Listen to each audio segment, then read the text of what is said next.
He was only 24 years old when he suddenly got a diagnosis that completely changed his life, a cancer. But he decided to fight not only the disease, but also the social taboo. He wrote a book and a Belgic TV series, Sense of Tumor. It became the best TV series in 2018 and also an inspiration for the Czech remake, which will be out next year. Leander Verdievel is our guest now. Thanks Hello. for joining us and welcome to DVTV. Thank you for the invitation. It's an absolute honor to be here.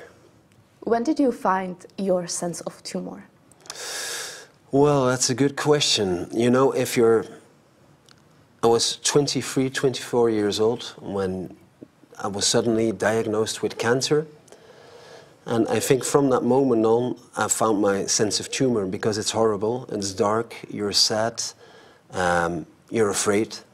But they took over my life for 2 years. And I realized that I don't want to be sad the whole 2 years. Cancer is so much more than sadness alone. There's hope, there's unexpected humor sometimes, the surrealism of a hospital. It's sometimes also very moving. Me and my girlfriend were like together for 8 months, and then I got sick. And it took over my life, but I refused to just be sad. I'm a hopeful person. I try to be an optimistic person. That doesn't always work. But I thought to myself, I want to take this disease and try to be positive. And after it, I started thinking, like, why do there only exist sad books and sad stories about cancer? Because I was sick for 2 years, but that didn't mean that I was crying for 2 years in a row. Yeah. So I got the idea, like, let's make something completely different. But is it true that the author of this claim, Sense of Tumor, it's actually your father? Yeah, it's my father. It's a funny story. It's also a bit emotional. I live in Belgium. I don't know how it is in the Czech Republic, but in the part in Belgium where I live, people and men in general, they don't really speak that much about their emotions. And my father was that kind of guy. He was a very sweet person, but he never could talk about his emotions. Mm-hmm. And then I got sick, his only son, and that moved him so much he could not talk about it. But every time he visited me in the hospital, he ended his visit with that same stupid joke. That was, son, stupid joke. Yeah, whatever happens, never lose your sense of humor. And sometimes I laughed, sometimes I had something like, oh, Jesus, Dad, and always that same joke. But afterwards, I was thinking about it, and to me, that expresses everything. It's a joke, but it's also like the core of how people try to relate to each other when something bad happens. You try to, you know, motivate the other one and be positive. And from the beginning, I knew this is the title of the series. There were some discussions.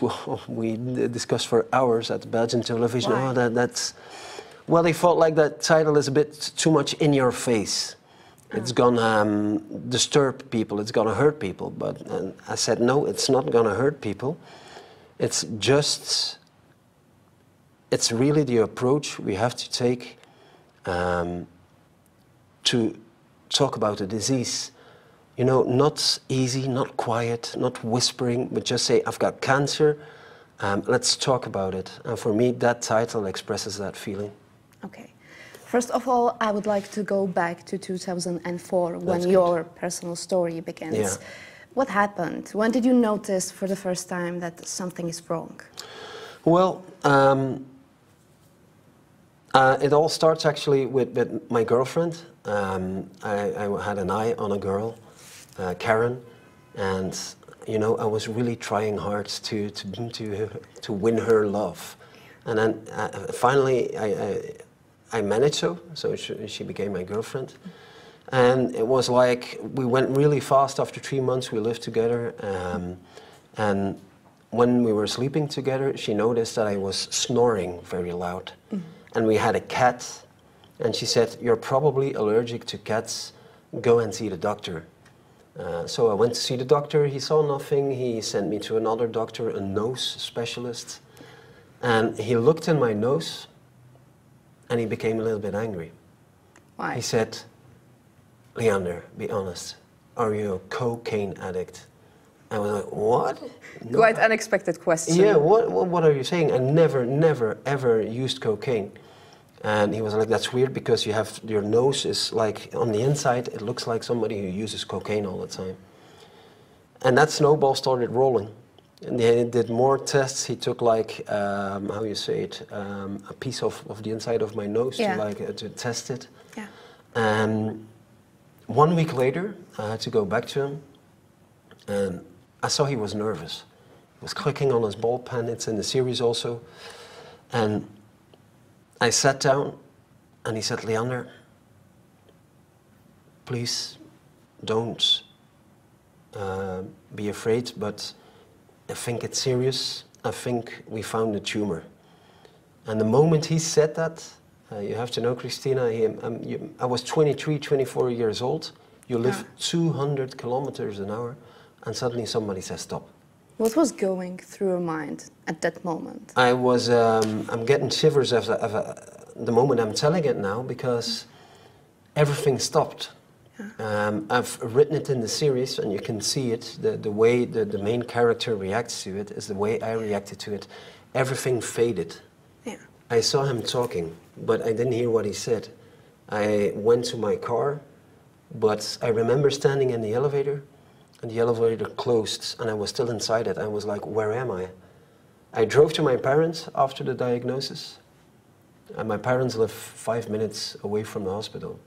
It took me an hour to get there, and I still don't know what I did in that hour. You're just blown away. You're devastated. You're thinking, cancer, I can't get cancer, am I going to die?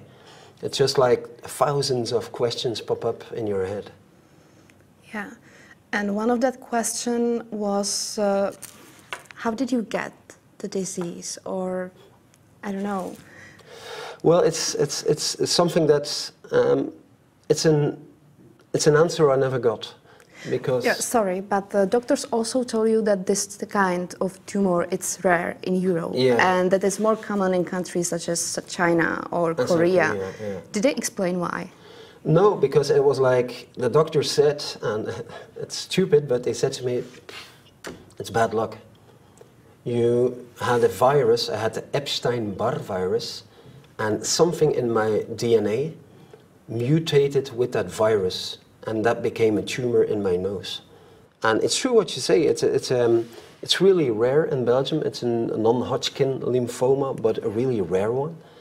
And when the doctor, and then I went to like the specialist and the cancer doctor, the hematologist, he explained it. And I was sitting there with my parents, and he said, "Well, it's strange because it occurs, it's a cancer that's typical for South Korea and China."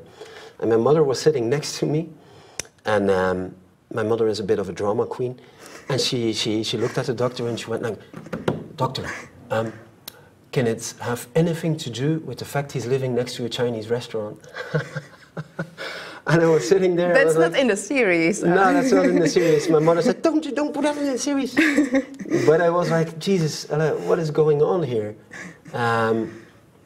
But it was, the reason why, in my case, was bad luck. And I don't really think it wouldn't have comforted me if I knew how I got it, because it was just bad luck. If you're 23, it's bad luck if you get cancer.